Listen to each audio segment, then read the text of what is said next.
Hi, this is Lucy, your clarity coach, and this is Tuesday Talks at 3. Welcome to the Empowered Family Boundaries series. Just as you hear that, there are boundaries that each family sets, limits, as you may call them. Today we are referring to them as Empowered Family Boundaries series, where we create a loving and structured home environment that supports not only the individual, not only the family as a unit, but all the three things that include the individual in the family as a unit. And today it's going to be an exciting one because it is about wellness. How do we nurture this wellness of this individual, this family setting, and this individual in the family setting? I know it is a mouthful, but that is what we're going to be looking at today. Well, in this series, we have 4 episodes. We've already covered one, which was on harmony. And when we talked about harmony, we saw the importance of having a clear communication, for you knowing that exactly this is what we want to do. So it's as though you've set the rules, or is it the terms of reference, and you've said this is how it's going down, and maybe this is why it's going down also. So clear communication is key. Consistency and compassion. That means once you've laid down these boundaries, they needed to be consistent so that you remain on track with this idea of the boundaries. Give it life. But as you do, you need to be compassionate. And by being compassionate means you're putting yourself in somebody else's shoes. So in the family, in this unit, there are different people who are part of the unit. Lovely to see you there, Joanne. Thank you for keeping me company. And thank you so much. I can see Pauline Gumo. It's been a minute, Pauline. Lovely to see you with us here. So on harmony, we then touched on that compassion. And compassion is key. You will find that we all respond differently to this one situation. And how is it that you respond then when somebody pushes back? And here we're talking about adult children. We're talking about parenting adult children. How do you respond when the children in your care or the adult children in your care push back? This is where we're talking about compassion, understanding where they're coming from and how you're going to respond. Because as a parent or a guardian of the youth, you don't always have one person. You have a couple of them. And we are all different. Our identities are so unique. How do you as a parent allow them to come out and express who they are? This is the compassion I'm talking about. Then there's the healthy boundaries, which is now fostering the healthy boundaries into the harmony. That was the first session. Today's session is all about mental wellness. How to nurture this mental wellness in family settings. Because we go around and we hear stories about families, atrocious things that are happening to families, with families, in families, and you wonder, what world is this that we're living in? You begin to ask yourself, what went wrong? In fact, that's not what you should be asking yourself. You should be asking yourself, what can I do differently? Because things are happening to families around us, and families are the main unit that inform the economy of any situation.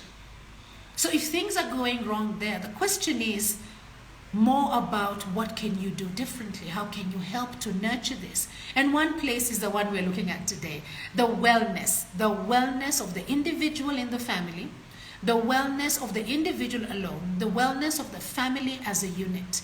Whatever family means for you, you are in the right place. And today's question is, how can modeling boundaries nurture your family's mental wellness? How can modeling boundaries nurture your family's wellness? In other words, these boundaries, how can they help you grow stronger as a family unit? Or how have they helped you? You can just drop some comments here and I will sample them later. We then move on to the third episode, which is all about priorities. And here we're going to touch about guilt. Guilt is a big thing, although today we've got a little bit of guilt that we'll be touching on, which is going to open up our conversation to next week. guilt when we are setting boundaries. How do we manage that? How do we navigate that? How do we reframe that particular narrative? And then last but not least, our episode as we close the year, on our last episode of November, it'll be about connection. And I'll be joined by a renowned coach, a fellow coach, I would say, and she will be talking about the connection of having boundaries in family. So you don't want to miss that. Well, going on to our question today, let us discuss 3 simple tips to enhance the mental wellness of families while we are setting boundaries. And as I promised, the first one is dealing with guilt. I see Joy, you have joined us. Lovely to see you there, Joy. I see Nancy, you've joined us. Karibuni sana. We are tackling mental wellness when it comes to matters setting boundaries in families. And the first tip is on dealing with guilt. Guilt is real, guys. Guilt happens to every one of us, and you'll be lying to yourself if you say you do not have guilt or an ounce of guilt when you are setting boundaries or setting limits. Maybe limits is the one that resonates better in your mind. Hello, Sharon. Great to see you there. Karibu sana. You've just caught us as we are starting to talk about guilt. So overcoming this boundary setting guilt is key. Because first, we have the awareness that guilt exists in what we do when it comes to setting limits. And the question could be, how then can parents reframe this boundary setting guilt to reduce these feelings? How then do we do that? Well, I'd like us to start from one simple place. But before we get to that simple place, I want you to consider a situation. Right now, in my city, in whichever city that you're dialing in from, maybe you have the same kind of challenge. In my city, there is a culture that will only address an issue when something goes wrong. And mostly when there's a fatality, when somebody has lost their life or a few people have lost their lives. And suddenly we come up with all these things that we should have done from the beginning. It is so key, and I can see Joanne is saying the guilt can have you questioning your stance and make you backslide. So true, so true. Oh, nice to see you there, Mary. Thank you for joining us all the way from the Masai Mara. Great to see you there. Well, yes, guilt can have you questioning your stance and make you backslide. I'm just going to get back to that in a moment, to that one thing that's going to help us when this guilt gets us questioning ourselves, because it will. And it needs to have a certain foundation that even as you question and you doubt what you're doing, even in execution, you go back to settings. You go back to this place, to the why, and it makes a lot of sense. Yes, I see you, Mary. You say you managed to join today. I hope that your internet connection holds. Karibu sana. So in my country, or in my county, let me talk about my county, logistics are handled a lot by motorbikes. And during the day, you see the motorbikes, whether it's a single rider, he most probably is delivering something. Like Sandy, he's moving from one place to a Glovo, he's delivering something. He's doing his errand runs. And then sometime during the day, as the peak hours begin to come on, you start seeing passengers on motorbikes. So you see first just one, those ones, they have a lot of etiquette. Then suddenly you see 2 passengers. Even as you see 2 passengers, the rider does not have a helmet. And for me, I guess we've gotten so used to seeing this scenario that we don't question it until you sit in traffic and you start seeing these same motorbikes in the high peak of traffic. You've got 4 riders, 4 people sitting behind the rider. And the motorbike is literally lifted in front and dipping at the back. And they're hitting the bumps and they're flying. This is a disaster waiting to happen in my county. I don't know about the county that you're in. And right now, they're riding past the same police who is going to stop you, the driver, of a car, and you're the single person in this car, to ask you some questions so they can take away something for their tea, for their chai. The culture is coming in and distorting common sense. And they let the rider go by with his 4 passengers, flying, talking, they're shouting, they're having the time of their life. This is the disaster that is waiting to happen. And this disaster that will happen, there will be a fatality. And only then will we start to shift our policy making. Suddenly we will start talking about licenses, we'll start talking about the safety of helmets, we'll start talking about policing, how many people should be on a motorbike, we'll start calling each and every Kenyan to be responsible and not irresponsible and get onto this motorbike. But what is stopping us from doing this? I believe it's guilt. This very guilt that I'm talking about when it comes to overcoming boundary setting guilt. This is the guilt where we are thinking that the people who are riding these motorbikes need to finish the day with money in their pocket. They are not coming from the high level of economy. They are coming actually from the ground level, the grassroots. So we want to put money into their pockets. We want to let them do their work. We promise them that we will give them jobs. So if we now start putting in these different lobbyists or ideas of frictions, or shall we just say boundaries of how you should operate, then what are we saying about that person? They're going home without their money. What are then we saying about the 4 people in the back? That they cannot afford a ride on their own. So they are splitting it between the 4 of them. The option here is that they can walk home because they were doing this before. But now there's an easier way to get home, but it's a dangerous way to get home.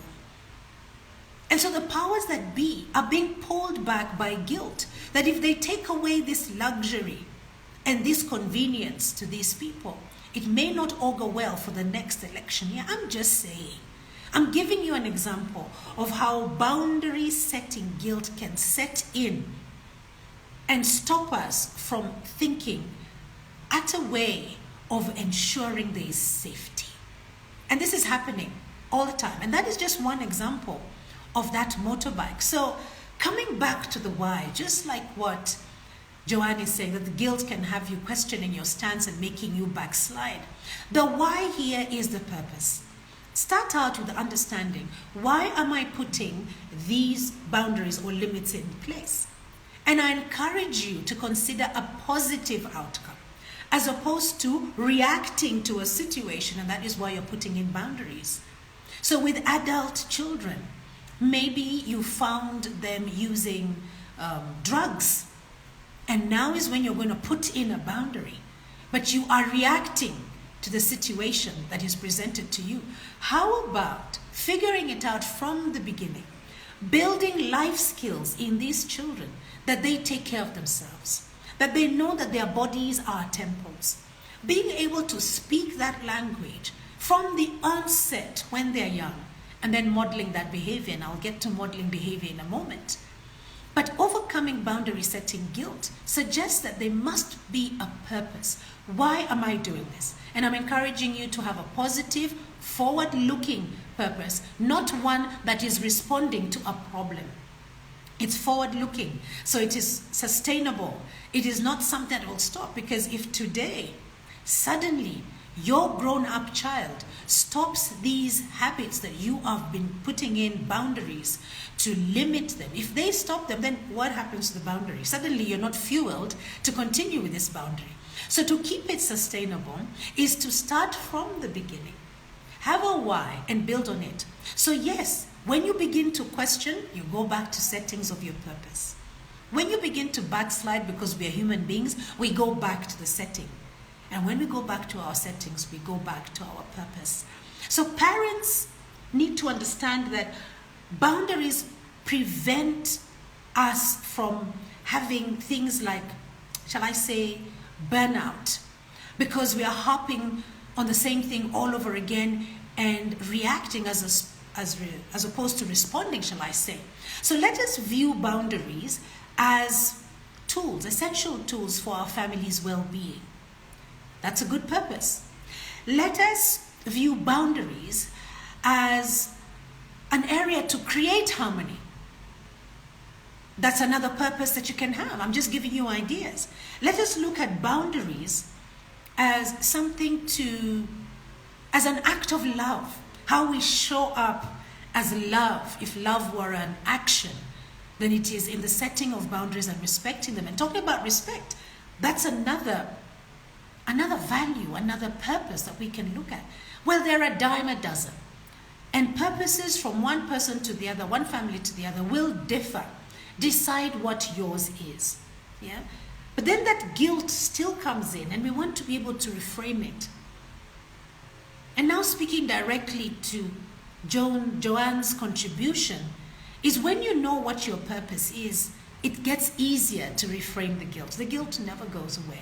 Because the guilt is, I'm holding back my family from doing what they love. Maybe I'm cutting back on social media time, or television time, or hanging out time, or friends, what kind of friends that they have. Whatever it is, you start to feel guilty. The look on your child's face, the body language on your child. Oh, here's another one.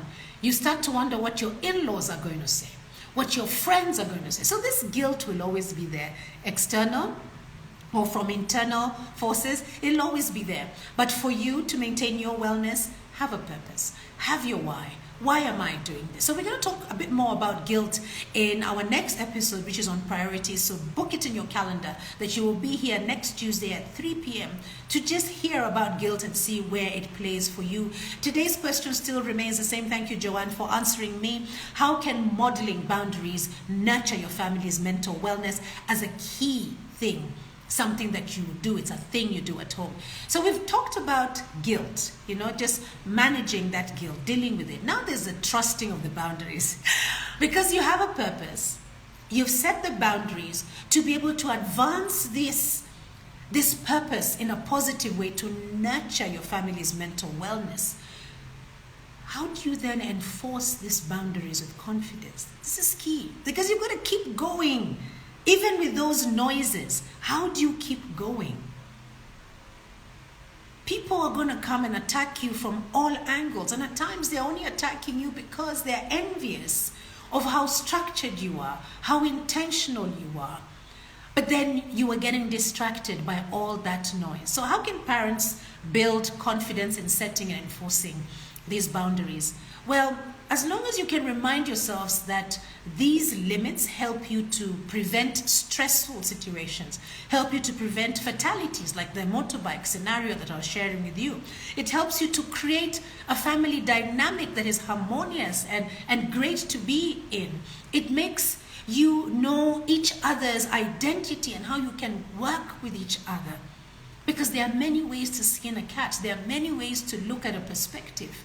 And that's what it is, just a perspective. So once you set in these boundaries that are grounded in your purpose as to the why are you doing it? And I gave you some examples. Keep on thinking about this purpose and how these boundaries align to the purpose or misalign. Because once they misalign, then you need to work with it. Lovely to see you here, Eunice. You've just caught us as we're talking about confidence in enforcing boundaries. It's not easy. But when we keep to our fundamentals of understanding why we are doing this, then it is easier. See, confidence with purpose is about recognizing that boundaries foster a safe and balanced family life. Those given things that when I walk into dinner time at home, this is how things are going to look like. When I leave in the morning, this is what it looks like. When we are sitting and commuting to wherever we're going, this is what it looks like. This is what families are all about. I am sure all of us here have been told at some point that when you show up at an event, this is the way you're supposed to act and behave. Those are boundaries, those are limits. Because in setting those, it's suffice to say there are things you're being told not to do without being told not to do. And that is what setting boundaries does. It guides us. And as long as we nurture them, it works. That means we can give pushback. We can question. Maybe the purpose has shifted, and that will come in the rolling or modeling of role behavior. That will come then. But for now, maybe things have shifted because no situation is permanent. We evolve. We may find that we've moved from one city. We may find that our family setup changes. We've got blended families today. And with blended families, something new comes in. With new cities, a new culture comes in. When we move to different schools, again, communicating with people. So when we think about confidence with purpose, recognize that We are providing safety. We are providing security. We are providing something that we can relate to and therefore allows us to move forward. I hope I'm talking to somebody here that it's making sense to you. So the question still remains, how can modeling boundaries nurture your family's mental wellness? We now come to role modeling. That is modeling of healthy boundaries. Now you're the one who has set these boundaries. But are you eating from that same plate? Are you swallowing that same pill? Or are you calling these terms of reference? And then when it comes actually to things on the ground, you're doing something totally different. Cultures are different. And therefore, when we talk about modeling healthy boundaries, we're talking about self-respect, understanding who you are, where you're coming from, and how you're showing up. Therefore, the compassion that I spoke about earlier on, this particular compassion is what you extend to other people. And when you extend this to other people, putting yourself in somebody else's shoes, you grow. You grow. Fun fact, I belong to this WhatsApp group of voice actors. And today there was a very spirited conversation, and I was watching from the wings because as a life coach, it is key for me to see how people respond when questions are put out there, how people respond when engagement is happening. So let me just give you the context.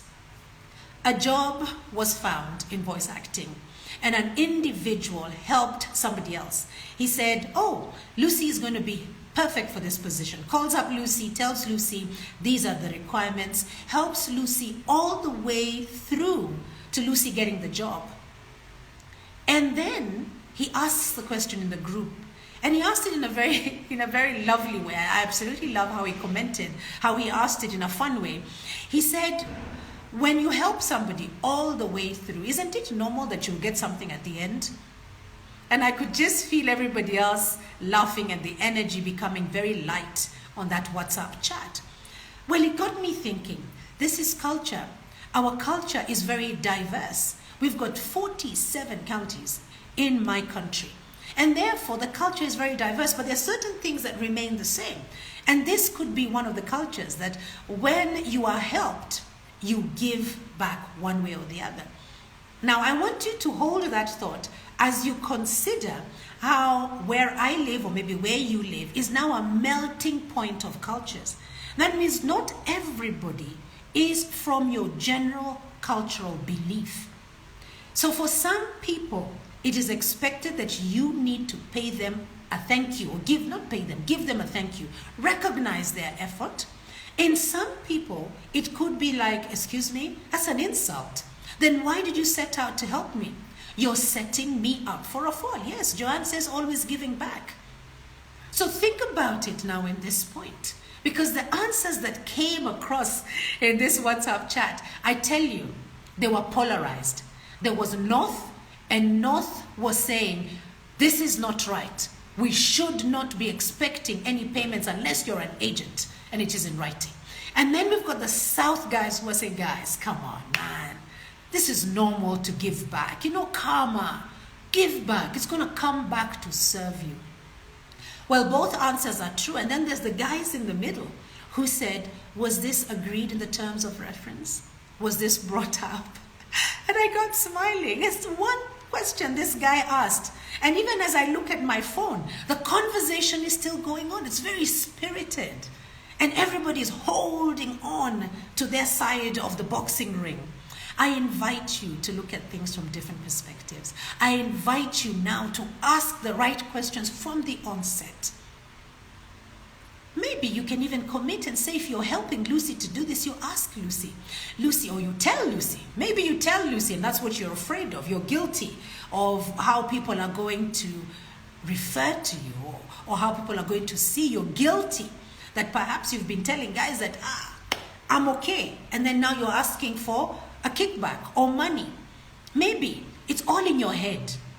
How about, and I encourage you to do this, the next time that you help somebody, lay out the terms of reference. Do not assume. Do not assume. One of the first trainers that I experienced when I was in my early 20s, that's almost 30 years, 35 years ago, one of the early trainers said to me, when you assume, Lucy, you make an ass, that is ASS, of you and me. Assumptions are not good. So call it from the beginning. Do not be afraid. Say, I'm helping you for a 5% in this stake. Then you know from the beginning. This person will say yes, and then you have every right to wait for it. So why do you think an agent puts things in writing? They're actually saying the same thing to you. For me to do this for you, it's going to cost you this much. So let's not assume, guys, because once we assume, then we end up bringing a lot of confusion in the conversation. But right back to what we're talking about. So what behavior are you modeling? Are you the one who is showing that in boundaries, you need to have clear, concise communication? You need to put out the expectations there. So there's no ambiguity. Because with ambiguity, you are breaking trust. Tomorrow, in this scenario that I gave you, this person who helped Lucy, and I'm just using names just for the sake of the example, is going to say, who, that one, I can never help her again. She's mean with money. She doesn't even say thank you. And yet maybe Lucy said thank you, maybe sent a card, maybe a message, maybe mentioned you at that company. But the thank you were looking for was different. But did you articulate it clearly from the get-go? And if it is indeed your culture that you do give back, then go ahead and give back. If it is your culture that it needs to be in writing for it to be executed, then do it. But guys, communicate to one another. Model the same behavior. Don't appear as one person in one instance and another person in another instance. And this is how you're able to nurture your mental wellness. So by modeling these boundaries, as parents, we are teaching children the importance of self-care. That is mental wellness. We are teaching children the importance of respecting the space, the expectations, that when they leave our homes and they go to workplaces, or like what is happening in my country, where they get exported out, that means their talent is needed in another country, and they meet other cultures, they are able to do this thing that comes naturally to them. Not as a reaction, but as a response. Because as parents, we did our work right. We came from a point of nurturing, not reacting to something that went wrong. We did our work in realizing that we are the ones who are helping these children to show up. So look at boundaries as self-care when it comes to mental wellness. Something that helps you to stay in a safe space, act of love, modeling self-respect of self. And if you know me, you've heard me say this a couple of times, if not 100. You can only pour from a full cup that is brimming over. So what is it brimming over with? What is in that full cup? How can you continue ensuring that cup never runs dry? It's in setting boundaries or limits and taking care of your mental wellness. Well, today the question was actually, how can modeling boundaries nurture your family's mental wellness? And as we were answering this, we were looking for 3 tips, and I've shared with you there are 3 tips. The last one was role modeling, and then we looked at trusting boundaries, and then the other one was about managing your guilt, which we're going to talk more about in our next episode. So setting boundaries confidently. Confidently, that means you're not shaken. You're saying these are the boundaries, these are the limits. You're setting them confidently. It helps us to maintain a balanced family. We know for sure. We can say at so-and-so's home, this is how things are done. And when so-and-so comes to your house, you begin to adjust and say, guys, we respect that Lucy is visiting today, and at home, this is what they do. We are respecting your culture, Lucy, as we respect ours. Isn't it just an amazing world if we can all live together like that, knowing that in our diversity there is strength? So when parents embrace this boundary setting way of life when it comes to our mental wellness, we're not helping ourselves only in our mental wellness, we are helping the family as a unit. So the 3 takeaways, as I always give you, the first one is on reframing that guilt. Figure out what your why is, your purpose, and ask yourself, whatever I'm doing with these boundaries, is it aligned to this purpose, to this why, or is it misaligned? And then have that conversation. And remember, include your children, include your significant other, include your in-laws, include the family as a unit. because this is key for everybody. Secondly, is boundaries are self-care, because that helps you with your mental wellness. It helps you in understanding what you want to show up as in respect. Because when you start from yourself, only then can you pour out from that cup. And the last one is confidence with purpose. Confidence with purpose. Knowing that you have buy-in first on this boundary so that you can sustain it throughout the way. Well, the recording of this session will be up and available on my YouTube channel, which has been rebranded as Voiced by Lucy. And it will be up there by this evening. Hop on there, leave a comment. Guys, don't leave me hanging there. I feel alone there. My numbers are not moving. So please subscribe and hit that notification button. And while you're there, check out my YouTube shorts. That is growing and it's getting very good traction. Thank you so much for that. Now, our next episode, like I said, is unpacking guilt when it comes to matters of boundaries, setting boundaries. Don't miss that episode. Make sure you're here 3 o'clock next Tuesday. In the meantime, our social media platforms continue to inspire and educate you. And I'm sure you've been there and you've seen the Black November offer, 40%. If you pay between the 1st of November and the 30th of November for 3 of my programs in 2025, all you have to do is here on Instagram is look for that particular post that I put up and drop 2025 and I will get back to you.